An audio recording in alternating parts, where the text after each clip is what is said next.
Hello friends, welcome to Jyotsna medical education. आज हमारा topic है पल्मोनरी एडिमा। पल्मोनरी मतलब लंग्स से रिलेटेड, और एडिमा का मतलब है कहीं पर भी जब पानी भर जाता है सेल्स में, इंटरस्टिशियल स्पेसेस में, तो उसको हम कहते हैं एडिमा। ओके, सो लंग के अंदर, लंग के बाहर, जैसे प्लूरल एफ्यूशन को भी हम पल्मोनरी एडिमा में कंसिडर कर सकते हैं। प्लूरल एफ्यूशन हम ऑलरेडी पढ़ चुके हैं, तो वो भी पल्मोनरी एडिमा के एक सब टाइप में ही आते हैं। तो लंग के अंदर बेसिकली जो एक्चुअल पल्मोनरी एडिमा होता है वो एल्वुलाई के अंदर फ्लूइड का भर जाना है। तो एल्वुलाई जो नॉर्मली ऑक्सीजन कैरी करते हैं और ऑक्सीजन और कार्बन डाइऑक्साइड के एक्सचेंज में मदद करते हैं, उन एल्वुलाइज के अंदर जब एक्सेस ऑफ वाटर भर जाता है कि वो और ऑक्सीजन नहीं ले पाते हैं और वो ऑक्सीजन कार्बन डाइऑक्सीजन जो ट्रांसफर है, एक्सचेंज है, वो नहीं कर पाते हैं, तो उस कंडीशन को हम पल्मोनरी एडिमा कह सकते हैं। ओके, सो पल्मोनरी एडिमा के रीज़न क्या क्या हो सकते हैं? पल्मोनरी एडिमा के रीज़न जैसे बेसिक जो रीज़न होता है वो निमोनिया हो सकता है, ठीक है, या फिर ट्यूबरकुलोसिस, कोई कैंसरस कंडीशन, कोई और इन्फेक्शन हो सकता है।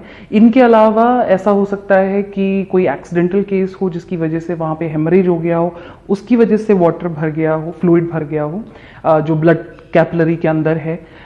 इनके अलावा चांसेस हैं कि कोई पानी में डूब गए हो, कोई भी वाटर बॉडी हो, तालाब हो, समुंदर हो, कहीं पर भी, तो जहाँ पे वाटर बॉडी है वहाँ पे डूब गए हैं, तो जब वो डूब जाते हैं तब भी ऐसा हो सकता है कि वाटर लंग्स के अंदर जा सकते हैं या फिर एल्वुलाइज में जाके ट्रैप हो सकते हैं। ओके, कुछ बॉडी के ऑर्गन्स होते हैं, वाइटल ऑर्गन्स जो होते हैं, उनके क्रॉनिक इन्फेक्शन या डिसऑर्डर या फिर उनके फेलियर की वजह से भी लंग्स में पानी भर सकता है, जिससे heart, okay, basically heart, congestive heart जो फेलियर होते हैं उसकी वजह से जो ब्लड नहीं जा पाते हैं और ब्लड पीछे की तरफ पुश होते हैं, तो उसकी वजह से जितनी देर पल्मोनरी आर्टरीज में, पल्मोनरी वेन्स में जब तक ब्लड रुकेंगे तो उसके अंदर से जो फ्लूइड है वो एल्वुलाइज में आके ट्रैप हो सकते हैं।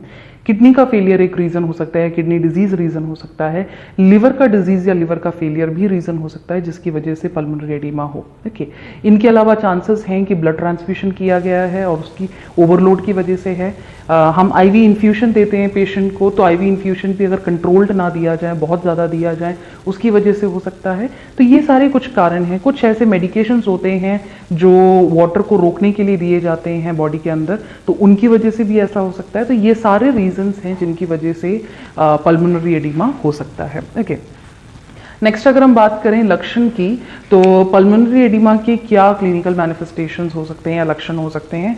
उनमें पेशेंट को सबसे पहले जब फ्लूइड भरेगा तो जो चेस्ट है वो भारी भारी लगेगा, तो उसकी वजह से चेस्ट कंजेशन, चेस्ट पेन हो सकता है। ओके, इन्हीं के साथ साथ ब्रीदिंग में डिफ़िकल्टी होगी। ज़्यादातर ब्रीथिंग में ज़्यादा डिफ़िकल्टी देखी जाती है जब पेशेंट लेटे हुए होते हैं, तो लेटे हुए वक्त में ब्रीथिंग में ज़्यादा प्रॉब्लम होती है, क्योंकि लेटने में जो सुपाइन पोजीशन है उसमें और ज़्यादा एक्सर्शन, क्योंकि जो वेट है वो पड़ रहा है फ्लूइड भरे हुए लंग्स का, उसकी वजह से ज़्यादा दिक्कत होती है। ओके, इसके अलावा कफिंग बहुत ज़्यादा होता है, बहुत झागदार स्पूटम आता है, फ्रोदी स्पूटम आता है, सांस लेते वक्त आवाज़ें आती हैं जिसको वीजिंग कहते हैं। बॉडी में बहुत ज़्यादा वीकनेस देखी जाती है, अचानक से बॉडी वेट बढ़ता हुआ नज़र आता है एडिमा की वजह से।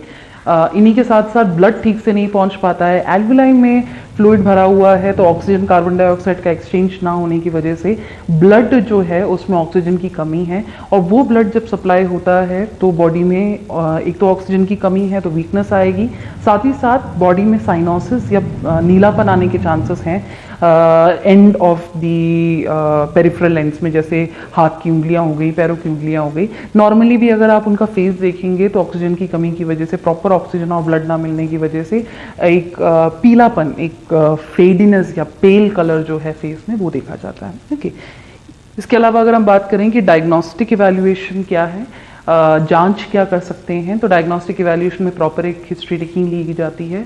फिजिकल एग्जामिनेशन के दौरान हम ये देख सकते हैं कि जब हम स्टेथोस्कोप से ऑस्कल्टेट करें तो जो ब्रेथ मूवमेंट्स हो रहे हैं लंग्स में, उनमें एक अजीब सी आवाज़ आएगी फ्लूइड भरने की वजह से। इसी के साथ साथ हम एक्सरे, सीटी स्कैन, एमआरआईज कर सकते हैं। इन्फेक्शन के लिए हम ब्लड कल्चर्स करा सकते हैं। स्पूटम, अगर कफ आ रहा है और उस पर स्पूटम है तो हम स्पूटम कल्चर करा सकते हैं। ब्रोंकोस्कोपी की जा सकती है ये देखने के लिए कि कोई ऑब्स्ट्रक्शन तो नहीं है जिसकी वजह से सेल डेथ हो रहा हो और जिसकी वजह से पानी भर रहा है। ओके, इसके अलावा चेस्ट का मतलब हार्ट का स्कैन, जैसे इकोकार्डियोग्राम कराना या फिर और भी जो कार्डियक रिलेटेड स्कैन्स होते हैं, या किडनी, लिवर, इन सारे वाइटल ऑर्गन्स के स्कैन कराते हैं ये देखने के लिए कि कहाँ पे प्रॉब्लम है जिसकी वजह से क्योंकि पल्मोनरी एडिमा काफ़ी बार देखा गया है कि लंग्स की इन्फेक्शन या लंग्स की प्रॉब्लम की वजह से नहीं, किसी और वाइटल ऑर्गन की प्रॉब्लम की वजह से होने के चांसेस ज़्यादा हैं। ओके, इनके अलावा ब्लड टेस्ट में हम सीरम इलेक्ट्रोलाइट लेवल्स देख सकते हैं ये जानने के लिए कि फ्लूइड जो भर रहा है उसकी वजह से जो फ्लूइड बॉडी से बाहर जाना चाहिए वो फ्लूइड जब बॉडी में भरता है तो कई तरीके के इलेक्ट्रोलाइट्स होते हैं जो बॉडी में इकट्ठे नहीं होने चाहिए और उनकी लेवल बढ़ने की वजह से बॉडी में एक टॉक्सिक इफेक्ट भी हो सकता है। देखिए, अब हम बात करते हैं कि हम मेडिकली इसको कैसे मैनेज कर सकते हैं। तो फार्माकोलॉजिकली अगर हम बात करें तो हम डायूरेटिक्स दे सकते हैं ताकि एडिमा को कंट्रोल किया जाए। डायूरेटिक्स देने से बहुत ज़्यादा जो फ्लूइड है जो भर रहा है बॉडी के अंदर वो यूरिन के थ्रू निकल जाएगा। इसी के अलावा हम जो एंटी इन्फ्लेमेटरीज दे सकते हैं इन्फ्लेमेशन कम करने के लिए। वैसोडाइलेटर्स दे सकते हैं ताकि ब्लड ठीक से फ्लो करें और ये प्रॉब्लम ना हो। इसी के साथ साथ ब्रीथ अच्छे से करने के लिए ब्रोंकोडाइलेटर्स दे सकते हैं, डीकंजेस्टेंट्स दे सकते हैं।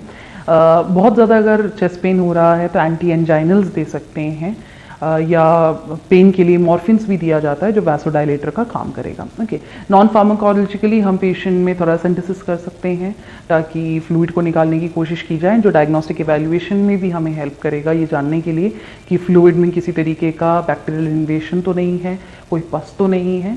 इसी के साथ साथ हम ऑक्सीजन थेरेपी दे सकते हैं क्योंकि पल्मोनरी एडिमा में धीरे धीरे ऑक्सीजन लेवल इतना कम होता जाता है कि पेशेंट ठीक से ब्रीथ नहीं कर पाते हैं, तो ऑक्सीजनेशन कर सकते हैं। उसके लिए हम या तो नॉर्मल ऑक्सीजन थेरेपी दे सकते हैं जो हम नेजल कैनुलास के थ्रू या फेस मास्क के थ्रू देते हैं, या फिर बाईपैप, सीपैप तरीके की चीज़ें, या फिर जो सबसे ज़्यादा वेंटिलेशन में हेल्प करते हैं मैकेनिकल वेंटिलेटर्स जो हैं वो उस पे पेशेंट को ट्रीटमेंट दिया जा सकता है। और अगर माउथ के थ्रू ठीक से ऑक्सीजन प्रॉपर नहीं पहुंच पा रहा है वेंटिलेशन में भी तो उस कंडीशन में हम ट्रिक्योस्टोमी मतलब जो थ्रोट एरिया है, ट्रिकिया है, वहाँ पे इंसिशन कर ट्रिक्योस्टोमी उसको कहते हैं, ट्रिक्योस्टोमी कर उसके थ्रू वेंटिलेटर में ऑक्सीजनेशन इंसर्ट किया जाता है ईटी ट्यूब के द्वारा। उस तरीके से हम ज़्यादा जल्दी ज़्यादा अमाउंट ऑफ ऑक्सीजन जो है वो पहुंचा रहे हैं।